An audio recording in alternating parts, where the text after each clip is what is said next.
it affect more and more children, far more than we saw last year.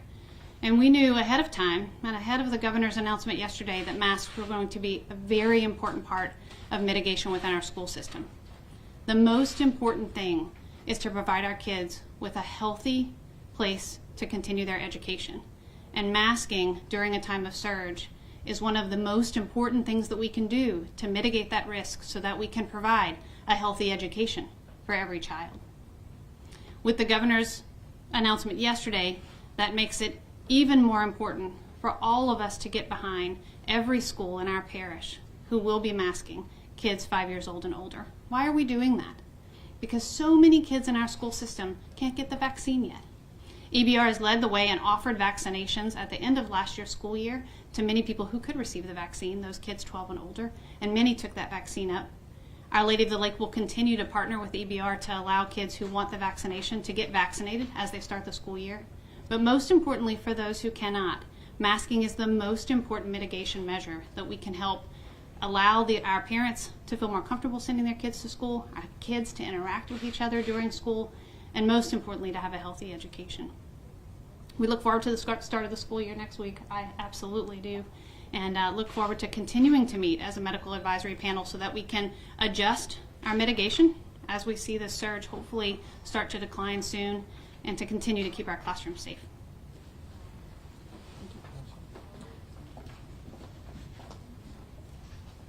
Thanks, Katie. Thank you, Dr. Narcisse. First and foremost, I want everyone to know that this was not an easy or automatic decision. This took a lot of time, a lot of thought, a lot of effort, and real serious considerations of the possible outcomes. And the decision to have children physically return to school is a big deal, and we get that. This Health Advisory Committee did not just start meeting. It has met since the very beginning and continuously. Not only are we informed and committed, but we are prepared to respond, not react, but to respond accordingly based upon the evidence that we will continue to follow and track as our children go back to school. And when I say our children, I literally mean ours, because as Dr. O'Neill, I am also the mother of an EBR student, okay?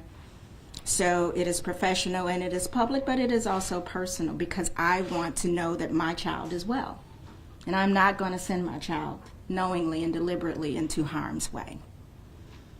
And I know from the work that we do and from what has transpired over the last school year at school sites, we are following the data and have the best information available to give us the confidence we need to proceed in this route. Trust us to continue to follow and to continue to assess accordingly.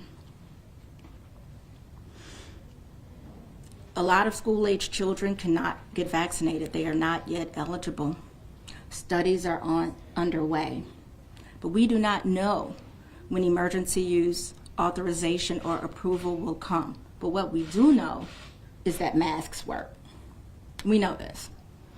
This is documented, this is proven, and even vaccinated right now, we need masks because this Delta variant is really transmissible and really virulent.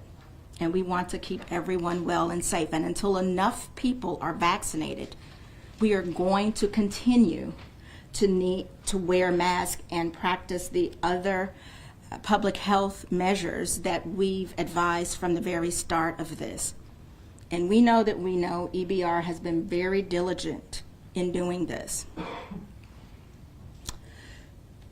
It's important for kids to go back to school, not just for the education, but for so many other reasons that impact normal and healthy growth and development at the different ages and stages. So we have had to have difficult discussions to come to the best decision to do this. And so we will need everyone's support and cooperation for this to be optimally successful for everyone. And so we're doing all that we can, and we're asking you to do the same. I'm going to say that again. We're doing all that we can. We're going to ask you to do the same. That is wearing masks, socially distancing, getting tested when needed. And wearing masks right now is not just a school system decision. It is a mandate from the governor that is effective tomorrow, at least through the 1st of September. We are also strongly encouraging people to get vaccinated. If you are vaccinated, thank you. If you are not vaccinated, we ask you to strongly reconsider. Reach out to someone you know. If you have a trusted physician, a friend or family member that you know has been vaccinated, ask them questions. This Delta variant is very, very serious, and it is creating a picture here that is unlike any other that we have seen since the onset of this pandemic. And in addition to the public health measures that we continue to advise, the difference maker here is the vaccine. So I am asking parents to get vaccinated for your children, because right now they can't be vaccinated. And the more people who are vaccinated, the more we can protect everyone, including our children. Children are getting sick. Children are getting sick with COVID. And children are getting sick with other viral illnesses right now because of the spread of the viruses without our masks and without our sanitation and distancing. So for our children to grow, continue to have healthy lives and a normal academic development, we ask for your support in joining us to have kids return to school. Thank you.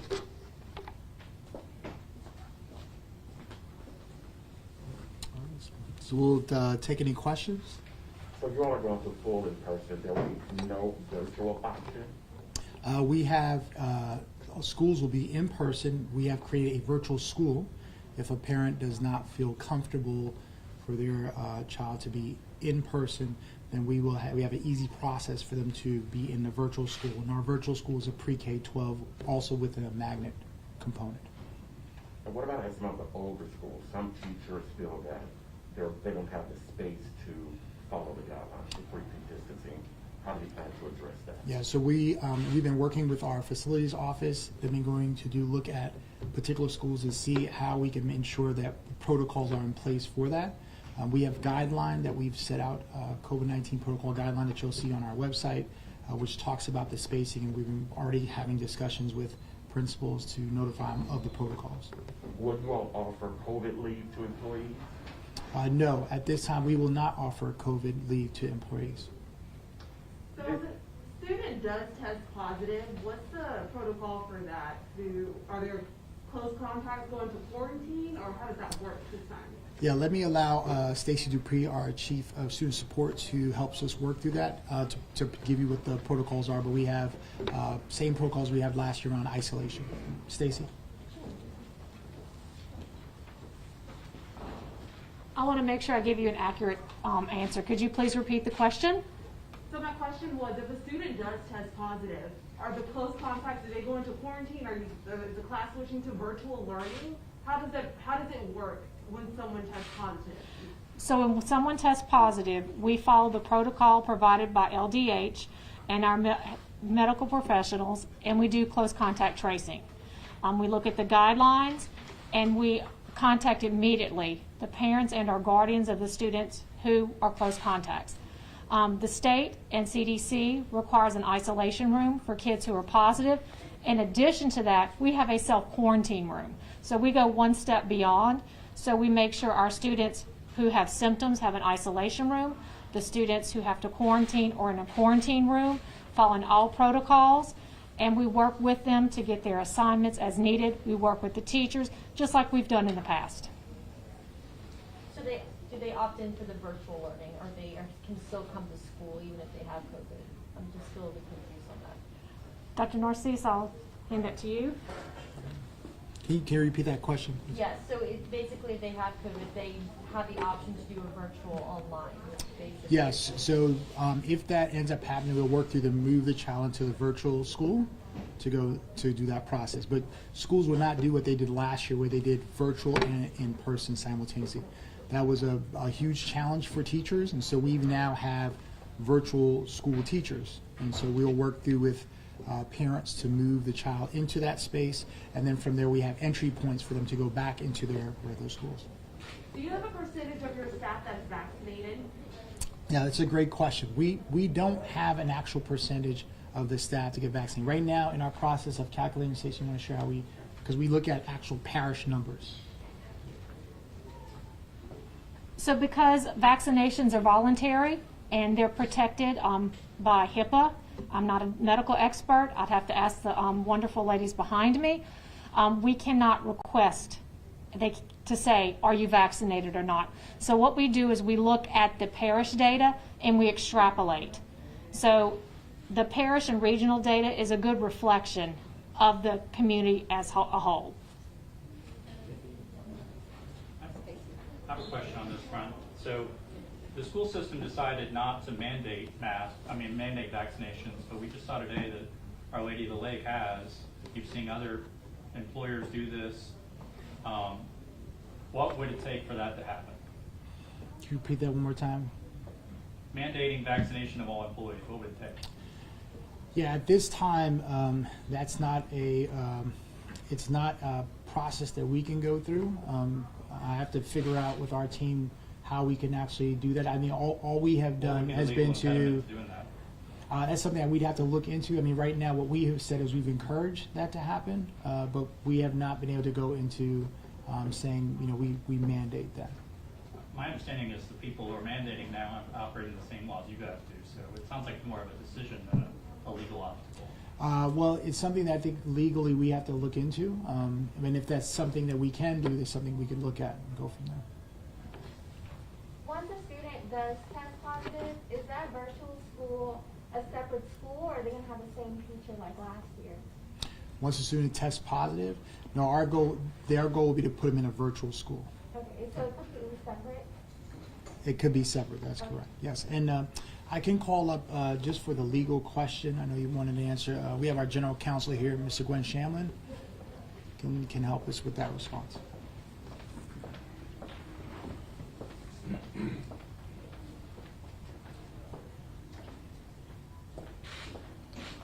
Good afternoon, Ms. Lucia. Just to answer the question, you referred to a private entity. We're a public entity. A decision to mandate vaccines would have to be a decision by the board. So that's something we'd have to look into. We're also looking into further guidance on the extent to which we can mandate. So it's not a clear line for public entities, but publicly funded entities. We have to check into that. But for private employers, it's pretty clear. A week ago. I mean, we have major public employers that are already doing it. Again, we have a board that would have to actually make a decision there based on the but information. In terms, my question was whether it sounds like this is something you are looking at. We're looking into it, yes, but it would require something more than just a superintendent's decision. Dr. Narcisse, professional development is underway this week for teachers, and it's mandatory, right? Yes. Some teachers are refusing to go because there is no virtual option. What do you say to those teachers? I mean, we've been working with some of the teachers have had some concerns around that. I mean, I've received calls. Just call them back and say, what are some ways we can ensure you can get development? But we've also taken some precautions on how the type of spacing and how many people should be in the room and those things in order to ensure that we get the professional development. The other part is we tell folks they got to wear masks as well in the room. As you can imagine, it's really important for us to keep a safe space. But we are working hard to bring back some sense of normalcy into the work. And we've had also, just as much as we've had teachers who are concerned, we have many teachers who actually want to be back in person. So as you can imagine, it's always two sides to that. So obviously the mask would be required, but will it be enforced? Because some teachers they see some teachers wearing them, some teachers no longer? Yeah, today was the first day for in-person, so we are making we required them to have a mask on, as well as even there are some temperature checks are happening in some of our areas, and so I will follow up today to see how that has gone. We love to treat our teachers like professionals as they are, and so for the most part, I know there may be a few people that have some concerns, and so we'll just follow up with them. On that same topic, last year there was a point here where they had even people in the same school building do professional development virtually rather than running the risk of infecting each other. Have you all thought that maybe going forward you should be doing less in-person professional development? No. What we have been saying to everyone is, wear your mask, come on in, and then we'll look at the spacing and those things. We've had a lot of feedback from a lot of different groups around, being actually in person. As you know, last year was very challenging for teachers to be able to teach virtually, receive professional development virtually, and so what they have wanted to do is make sure that we are back in school to be able to get the professional development that they need. Are you doing temperature checks every day, or once the kids get off the bus and stuff like that? Yes, we will be doing that. Will there be any exemptions to the mask? We had Attorney General Jeff Landry release some stuff to his own employees about the possibility of a religious exemption or philosophical exemption. Is it clear if there's someone who had an issue with wearing a mask, if there was any legal avenue for them to not wear a mask? And that's Stacy.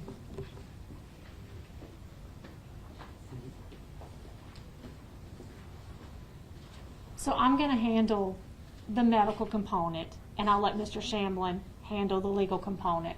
So of course there may be employees or students who have physical conditions where the doctor has indicated they cannot wear a mask. For those students, just like any other condition, the parent goes to the doctor and gets the medical orders, which our nurses go through, and we make sure that, yes, the student cannot wear a mask. And then we have other options where we look at, and this is guidance we received from Louisiana Department of Health, where they wear a shield with a cloth attached to the bottom and tucked in. So we have other options, but of course, just like if a student is ill and they have to have a certain medication, we have a medical order, we want to make sure that they have the correct medical order and they're getting the correct support they need. And I'll defer to Mr. Shamlin for the legal question. I'll just answer briefly, Ms. Luce here. Yes, we will take into account all constitutional issues around an employee's rights regarding mask wearing, but there's a mandate that the superintendent will follow, which was handed down by the governor. Exceptions will be taken on a case-by-case basis, and so we're open to those exceptions, and as I said before, we'll consider any issues around constitutionality and a person's rights when it comes to those requests. And I'll be glad to meet with you offline and maybe provide more information. Did you get any of these last year? Because this was the same case last year, same constitution. Was this an issue last year? Did anyone ask? We did not have much of an issue last year, at least none that made it to my office. And so I don't anticipate that, but if it comes, we'll handle it on a case-by-case basis.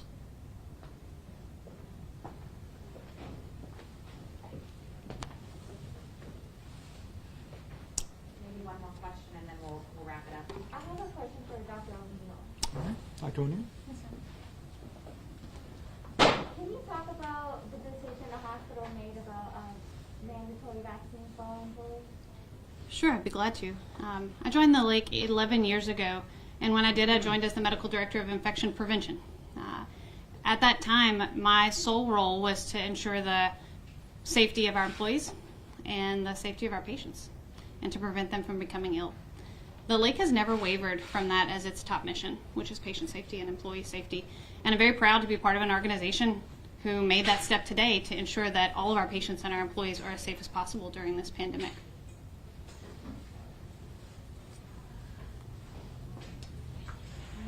All right, well, thank you so much for coming. We will have much more information. Please go to our website, ebrschools.org. /reopening, and you will be able to get more information. Thank you again.